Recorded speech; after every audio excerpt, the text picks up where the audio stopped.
Remember to smash the likes and subscribe buttons, and please spread the love and share the love. The Urantia book. Paper 3. The attributes of God. God is everywhere present. The universal Father rules the circle of eternity. But he rules in the local universes in the persons of his paradise creator sons, even as he bestows life through these sons. God has given us eternal life, and this life is in his sons. These creator sons of God are the personal expression of himself in the sectors of time and to the children of the whirling planets of the evolving universes of space. The highly personalized sons of God are clearly discernible by the lower orders of created intelligences, and so do they compensate for the invisibility of the infinite and therefore less discernible Father. The paradise creator sons of the universal Father are a revelation of an otherwise invisible being, invisible because of the absoluteness and infinity inherent in the circle of eternity and in the personalities of the paradise deities. Creatorship is hardly an attribute of God, it is rather the aggregate of his acting nature.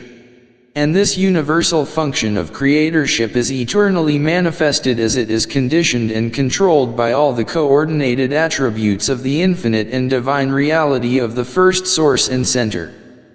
We sincerely doubt whether any one characteristic of the divine nature can be regarded as being antecedent to the others, but if such were the case, then the creatorship nature of deity would take precedence over all other natures, activities, and attributes. And the creatorship of deity culminates in the universal truth of the fatherhood of God. God's everywhereness. The ability of the universal Father to be everywhere present, and at the same time, constitutes his omnipresence. God alone can be in two places, in numberless places, at the same time. God is simultaneously present, in heaven above and on the earth beneath, as the psalmist exclaimed, "Whither shall I go from your spirit, or whither shall I flee from your presence? I am a God at hand as well as afar off, says the Lord." Do not I fill heaven and earth? The universal Father is all the time present in all parts and in all hearts of his far-flung creation. He is the fullness of him who fills all and in all, and who works all in all, and further, the concept of his personality is such that the heaven universe and heaven of heavens universe of universes cannot contain him. It is literally true that God is all and in all. But even that is not all of God. The infinite can be finally revealed only in infinity. The cause can never be fully comprehended by an analysis of effects. The living God is immeasurably greater than the sum total of creation that has come into being as a result of the creative acts of his unfettered free will. God is revealed throughout the cosmos, but the cosmos can never contain or encompass the entirety of the infinity of God. The Father's presence unceasingly patrols the master universe. His going forth is from the end of the heaven, and his circuit to the ends of it, and there is nothing hidden from the light thereof. The creature not only exists in God, but God also lives in the creature. We know we dwell in him because he lives in us. He has given us his Spirit. This gift from the Paradise Father is man's inseparable companion. He is the ever-present and all-pervading God. The Spirit of the everlasting Father is concealed in the mind of every mortal child. Man goes forth searching for a friend while that very friend lives within his own heart. The true God is not afar off, he is a part of us, his Spirit speaks from within us. The Father lives in the child. God is always with us. He is the guiding spirit of eternal destiny. Truly of the human race has it been said, "You are of God," because he who dwells in love dwells in God, and God in him. Even in wrongdoing you torment the indwelling gift of God, for the thought adjuster must needs go through the consequences of evil thinking with the human mind of its incarceration. The omnipresence of God is in reality a part of his infinite nature space, which constitutes no barrier to deity. God is, in perfection and without limitation, discernibly present only on paradise and in the central universe. He is not thus observably present in the creations encircling Havana, for God has limited his direct and actual presence in recognition of the sovereignty and the divine prerogatives of the coordinate creators and rulers of the universes of time and space.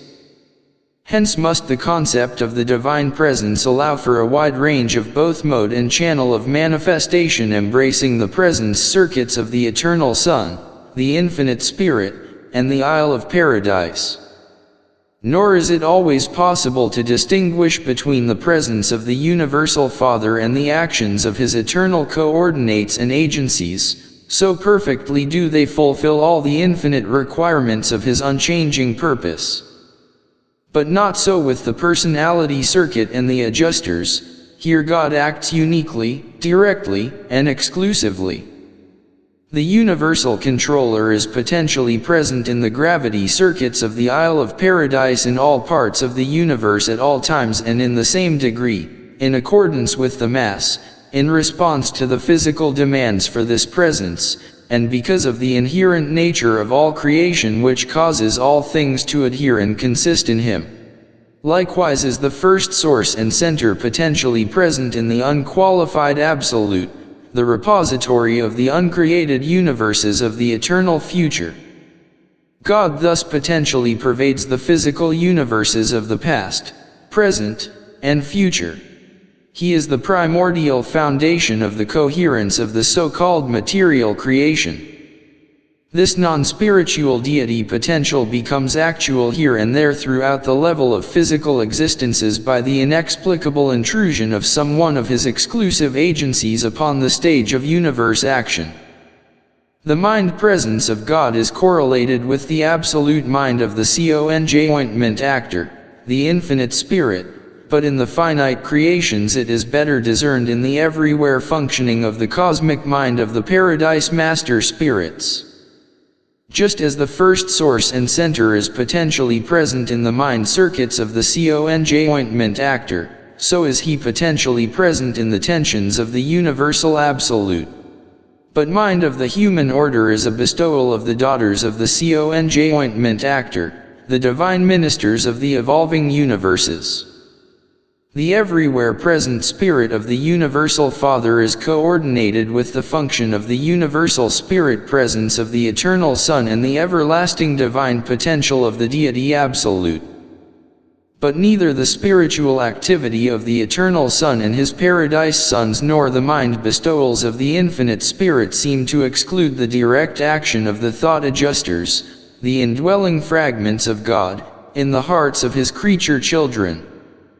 Concerning God's presence in a planet, system, constellation, or a universe, the degree of such presence in any creational unit is a measure of the degree of the evolving presence of the Supreme Being. It is determined by the en masse recognition of God and loyalty to Him on the part of the vast universe organization, running down to the systems and planets themselves. Therefore it is sometimes with the hope of conserving and safeguarding these phases of God's precious presence that, when some planets or even systems have plunged far into spiritual darkness, they are in a certain sense quarantined, or partially isolated from intercourse with the larger units of creation. And all this, as it operates on Urantia, is a spiritually defensive reaction of the majority of the worlds to save themselves, as far as possible, from suffering the isolating consequences of the alienating acts of a headstrong, wicked, and rebellious minority. While the Father parentally encircuits all his sons, all personalities, his influence in them is limited by the remoteness of their origin from the second and the third persons of deity and augmented as their destiny attainment nears such levels. The fact of God's presence in creature minds is determined by whether or not they are indwelt by Father fragments, such as the mystery monitors, but his effective presence is determined by the degree of cooperation accorded these indwelling adjusters by the minds of their sojourn. The fluctuations of the Father's presence are not due to the changeableness of God. The Father does not retire in seclusion because he has been slighted. His affections are not alienated because of the creature's wrongdoing. Rather, having been endowed with the power of choice concerning himself, his children, in the exercise of that choice, directly determine the degree and limitations of the Father's divine influence in their own hearts and souls. The Father has freely bestowed himself upon us without limit and without favor. He is no respecter of persons, planets, systems, or universes. In the sectors of time he confers differential honor only on the paradise personalities of God the sevenfold, the coordinate creators of the finite universes. God's infinite power. All the universes know that the Lord God omnipotent reigns. The affairs of this world and other worlds are divinely supervised. He does according to his will in the army of heaven and among the inhabitants of the earth. It is eternally true, there is no power but of God. Within the bounds of that which is consistent with the divine nature, it is literally true that, with God all things are possible. The long drawn-out evolutionary processes of peoples, planets, and universes are under the perfect control of the universe creators and administrators and unfold in accordance with the eternal purpose of the universal Father, proceeding in harmony and order and in keeping with the all-wise plan of God. There is only one lawgiver. He upholds the worlds in space and swings the universes around the endless circle of the eternal circuit. Of all the divine attributes, his omnipotence, especially as it prevails in the material universe, is the best understood. Viewed as an unspiritual phenomenon, God is energy. This declaration of physical fact is predicated on the incomprehensible truth that the first source and center is the primal cause of the universal physical phenomena of all space. From this divine activity all physical energy and other material manifestations are derived. Light, that is, light without heat, is another of the non-spiritual manifestations of the deities. And there is still another form of non-spiritual energy which is virtually unknown on Urantia, it is as yet unrecognized. God controls all power he has made, a way for the lightning, he has ordained the circuits of all energy. He has decreed the time and manner of the manifestation of all forms of energy matter. And all these things are held forever in his everlasting grasp in the gravitational control centering on nether paradise. The light and energy of the eternal God thus swing on forever around his majestic circuit, the endless but orderly procession of the starry hosts composing the universe of universes. All creation circles eternally around the paradise personality center of all things and beings. The omnipotence of the Father pertains to the everywhere dominance of the absolute level, whereon the three energies, material, mindal, and spiritual, are indistinguishable in close proximity to him the source of all things. Creature mind, being neither paradise monoton nor paradise spirit, is not directly responsive to the universal Father. God adjusts with the mind of imperfection with Urantia mortals through the thought adjusters. The universal Father is not a transient force, a shifting power, or a fluctuating energy. The power and wisdom of the Father are wholly adequate to cope with any and all universe exigencies.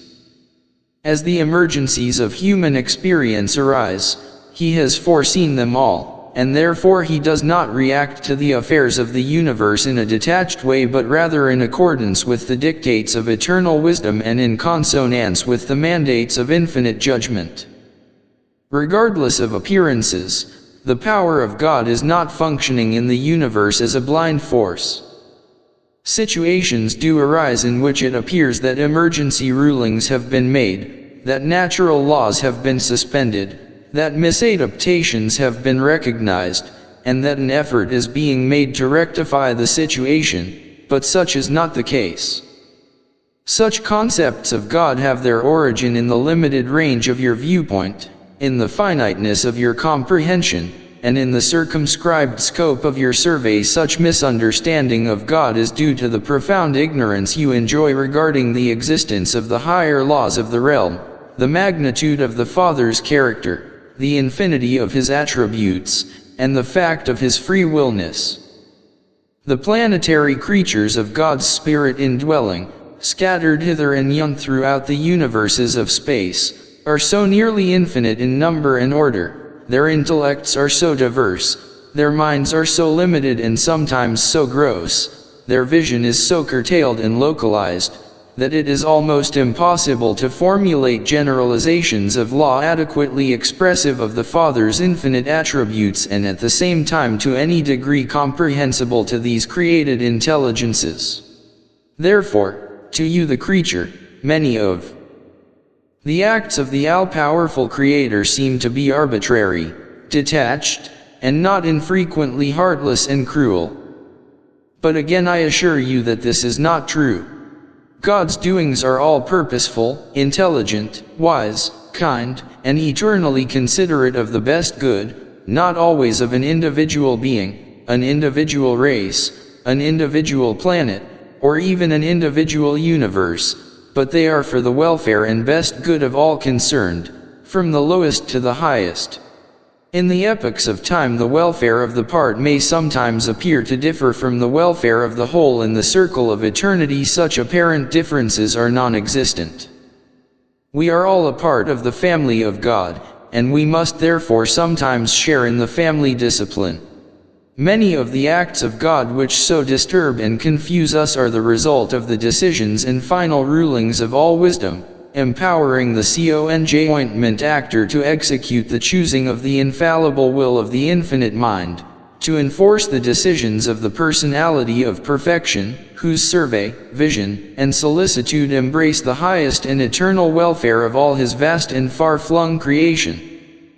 Thus it is that your detached, sectional, finite, gross, and highly materialistic viewpoint and the limitations inherent in the nature of your being constitute such a handicap that you are unable to see, comprehend, or know the wisdom and kindness of many of the divine acts which to you seem fraught with such crushing cruelty, and which seem to be characterized by such utter indifference to the comfort and welfare, to the planetary happiness and personal prosperity, of your fellow creatures. It is because of the limits of human vision, it is because of your circumscribed understanding and finite comprehension, that you misunderstand the motives, and pervert the purposes, of God. But many things occur on the evolutionary worlds which are not the personal doings of the Universal Father. The divine omnipotence is perfectly coordinated with the other attributes of the personality of God. The power of God is, ordinarily, only limited in its universe spiritual manifestation by three conditions or situations. 1. By the nature of God, especially by his infinite love, by truth, beauty, and goodness. 2. By the will of God, by his mercy ministry and fatherly relationship with the personalities of the universe. And 3. By the law of God, by the righteousness and justice of the eternal paradise Trinity.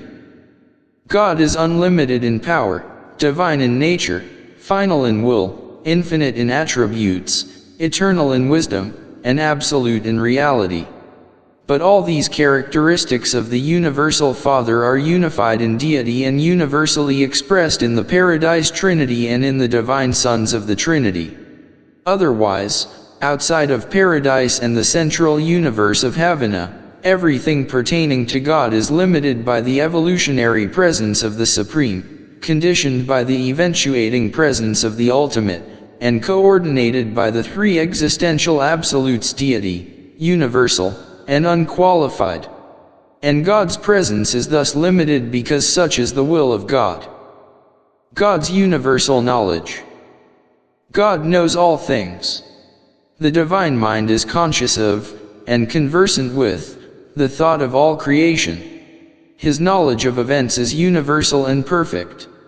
The divine entities going out from him are a part of him. He who balances the clouds is also perfect in knowledge. The eyes of the Lord are in every place. Said your great teacher of the insignificant sparrow, one of them shall not fall to the ground without my Father's knowledge, and also, the very hairs of your head are numbered. He tells the number of the stars, he calls them all by their names. The Universal Father is the only personality in all the universe who does actually know the number of the stars and planets of space. All the worlds of every universe are constantly within the consciousness of God. He also says, I have surely seen the affliction of my people, I have heard their cry, and I know their sorrows. For the Lord looks from heaven, he beholds all the sons of men, from the place of his habitation he looks upon all the inhabitants of the earth. Every creature child may truly say, he knows the way I take, and when he has tried me, I shall come forth as gold. God knows our downsittings and our uprisings, he understands our thoughts afar off and is acquainted with all our ways. All things are naked and open to the eyes of him with whom we have to do. And it should be a real comfort to every human being to understand that, he knows your frame, he remembers that you are dust. Jesus, speaking of the living God, said, your Father knows what you have need of even before you ask him.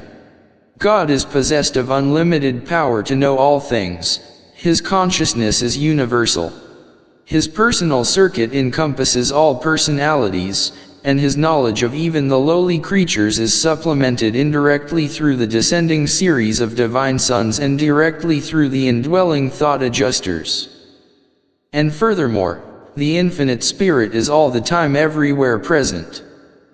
We are not wholly certain as to whether or not God chooses to foreknow events of sin. But even if God should foreknow the free will acts of his children, such foreknowledge does not in the least abrogate their freedom. One thing is certain, God is never subjected to surprise. Omnipotence does not imply the power to do the non-doable, the ungodlike act. Neither does omniscience imply the knowing of the unknowable. But such statements can hardly be made comprehensible to the finite mind. The creature can hardly understand the range and limitations of the will of the Creator. God's limitlessness. The successive bestowal of himself upon the universes as they are brought into being in no wise lessens the potential of power or the store of wisdom as they continue to reside and repose in the central personality of deity. In potential of force, wisdom, and love, the Father has never lessened aught of his possession nor become divested of any attribute of his glorious personality as the result of the unstinted bestowal of himself upon the paradise sons, upon his subordinate creations, and upon the manifold creatures thereof. The creation of every new universe calls for a new adjustment of gravity, but even if creation should continue indefinitely, eternally, even to infinity, so that eventually the material creation would exist without limitations, still the power of control and coordination reposing in the Isle of Paradise would be found equal to, and adequate for, the mastery, control, and coordination of such an infinite universe.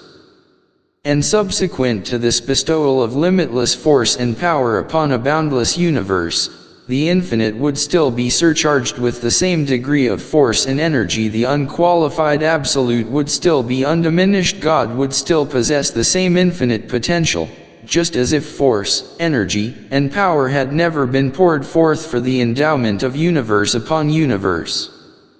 And so with wisdom, the fact that mind is so freely distributed to the thinking of the realms in no wise impoverishes the central source of divine wisdom.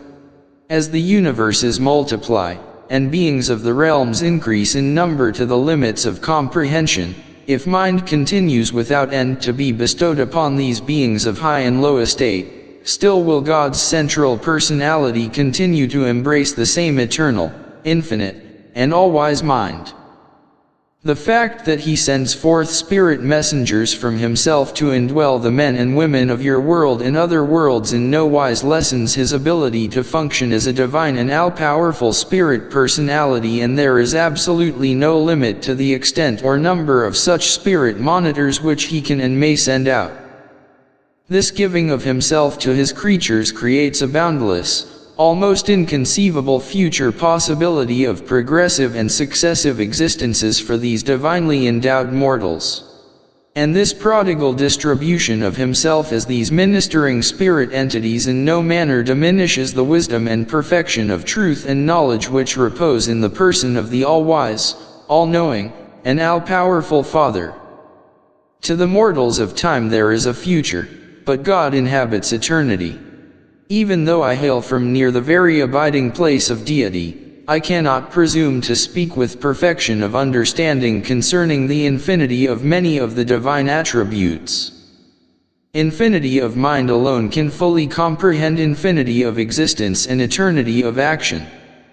Mortal man cannot possibly know the infinitude of the Heavenly Father.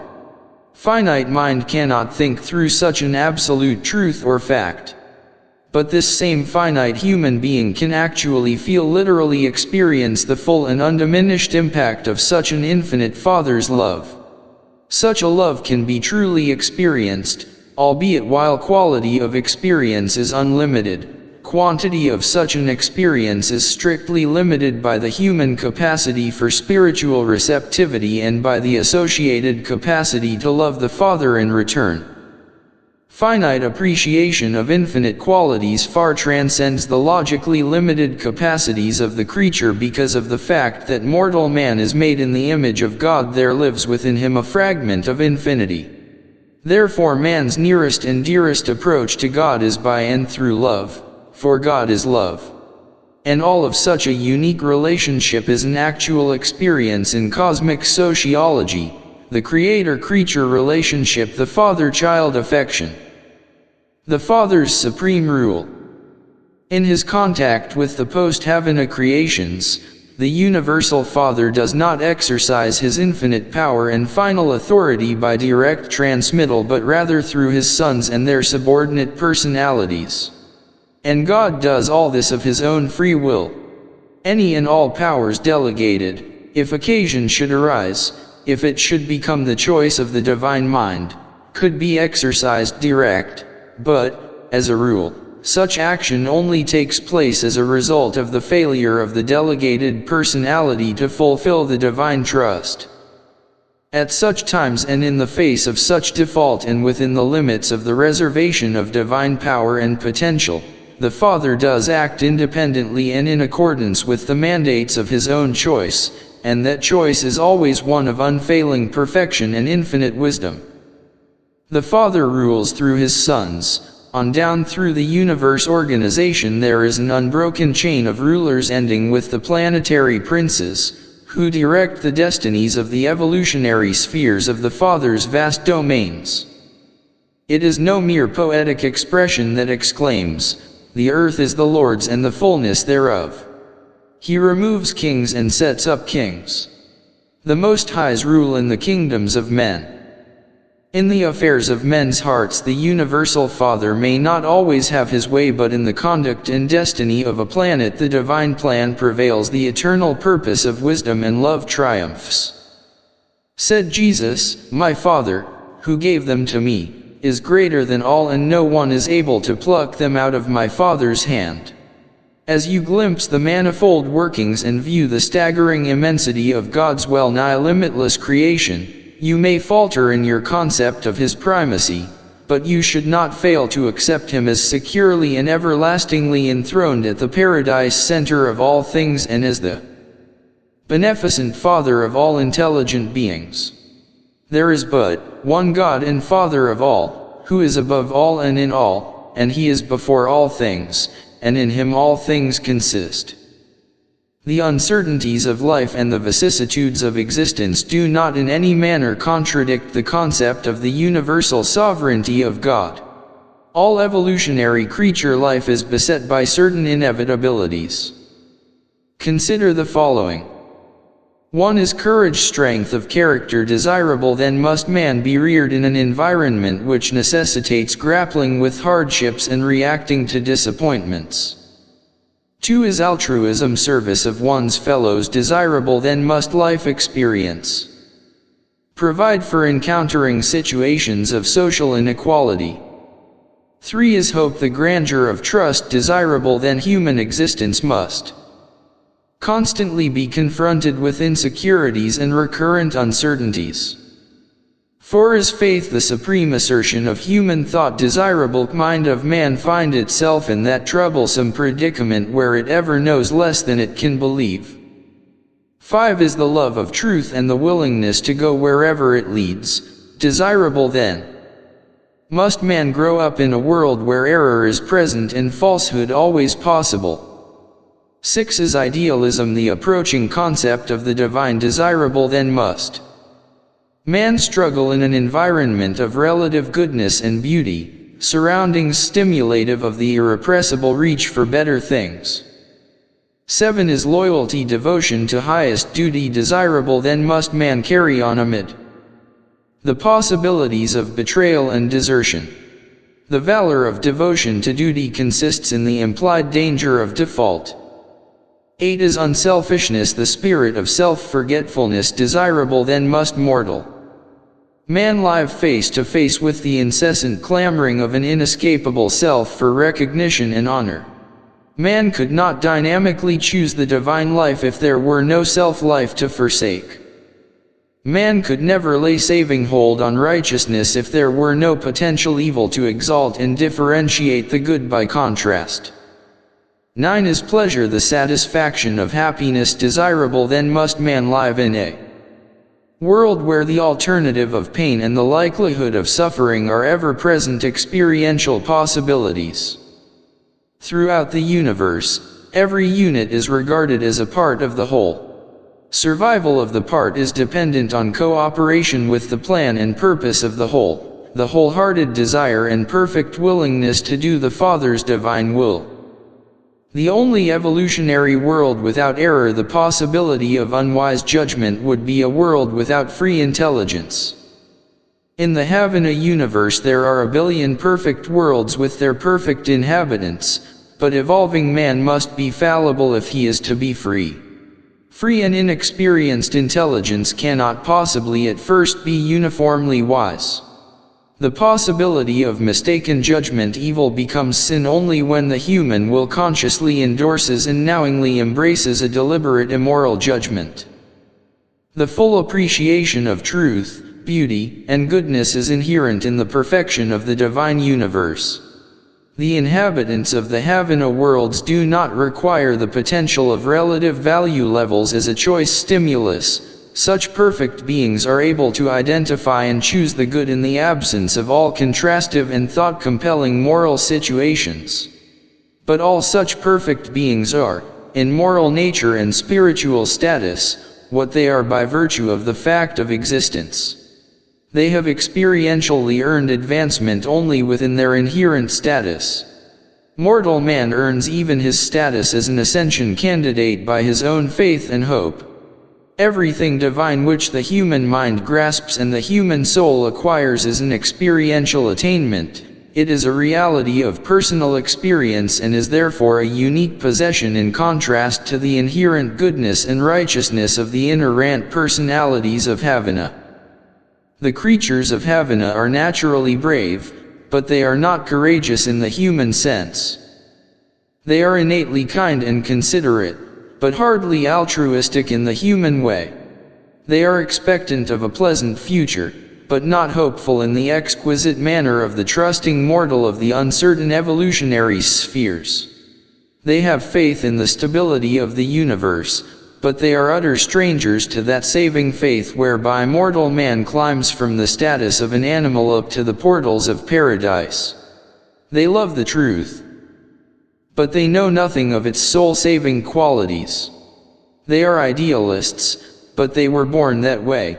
They are wholly ignorant of the ecstasy of becoming such by exhilarating choice.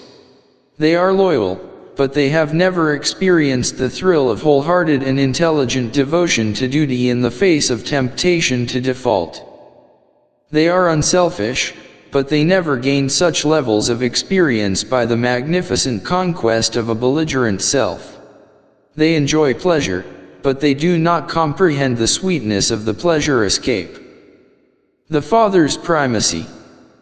With divine selflessness, consummate generosity, the universal Father relinquishes authority and delegates power, but he is still primal. His hand is on the mighty lever of the circumstances of the universal realms. He has reserved all final decisions and unerringly wields the all-powerful veto scepter of his eternal purpose with unchallengeable authority over the welfare and destiny of the outstretched, whirling, and ever-circling creation. The sovereignty of God is unlimited. It is the fundamental fact of all creation. The universe was not inevitable. The universe is not an accident, neither is it self-existent. The universe is a work of creation and is therefore wholly subject to the will of the Creator. The will of God is divine truth. Living love therefore are the perfecting creations of the evolutionary universes characterized by goodness nearness to divinity, by potential evil remoteness from divinity. All religious philosophy, sooner or later, arrives at the concept of unified universe rule, of one God.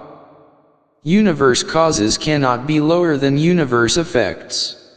The source of the streams of universe life and of the cosmic mind must be above the levels of their manifestation. The human mind cannot be consistently explained in terms of the lower orders of existence. Man's mind can be truly comprehended only by recognizing the reality of higher orders of thought and purposive will. Man as a moral being is inexplicable unless the reality of the universal Father is acknowledged.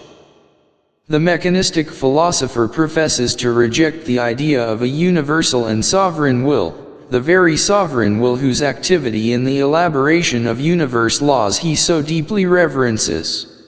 What unintended homage the mechanist pays the law creator when he conceives such laws to be self-acting and self-explanatory. It is a great blunder to humanize God, except in the concept of the indwelling thought adjuster, but even that is not so stupid as completely to mechanize the idea of the first great source and center. Does the Paradise Father suffer? I do not know. The Creator's sons most certainly can and sometimes do, even as do mortals. The Eternal Son and the Infinite Spirit suffer in a modified sense. I think the Universal Father does, but I cannot understand how, perhaps through the personality circuit or through the individuality of the thought adjusters and other bestowals of his eternal nature. He has said of the mortal races, "In all your afflictions I am afflicted." He unquestionably experiences a fatherly and sympathetic understanding.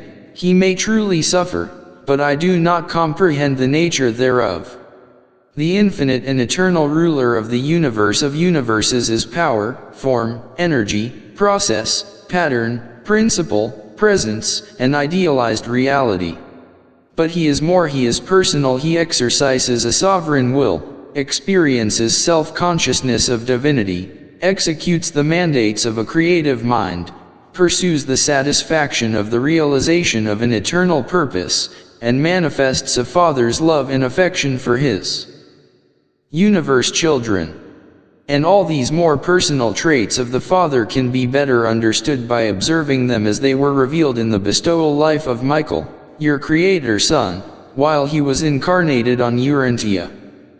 God the Father loves men, God the Son serves men, God the Spirit inspires the children of the universe to the ever-ascending adventure of finding God the Father by the ways ordained by God the Son through the ministry of the grace of God the Spirit.